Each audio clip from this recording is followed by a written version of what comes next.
On good day mga Blockmates, I'm Ervin, marketing ni EcoBlock. So nandito kami ngayon sa Central Square kung saan may project sa EcoBlock at nandito si Engineer.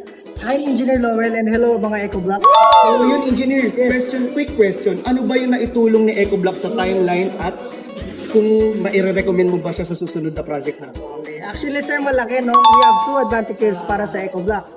First is the work schedule. Mapapabilis nito ang mga projects natin or mga deadlines para sa ating mga projects. Then, pangalawa is yung costing. Mapapamura tayo para sa mga architectural finish pag ginamit natin ng EcoBlock.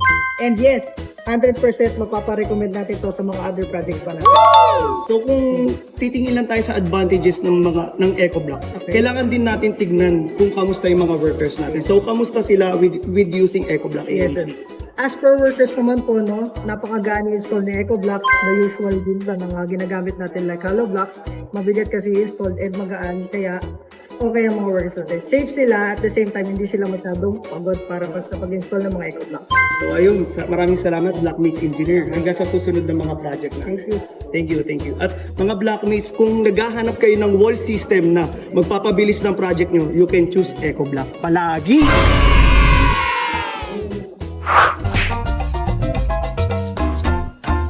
So ayun Blockmates, we're done asking Engineer on how he's intaking with our EcoBlock AAC. So tatanong natin ngayon to Foreman.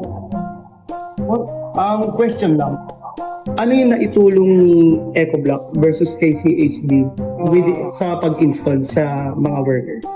Mas mabilis yung i-install compared dun sa traditional nating mga CHP. So, ano yun sir? Unlike nung nag-work ka dati with hollow block, so ngayon, ano yung saan ka mas napapagod? Dito or medyo mas Basta sa traditional, mas napapagod ako. Kasi gawa ng paggamit natin ng mga Yes. Dito hindi na. Adhesive lang, okay na siya.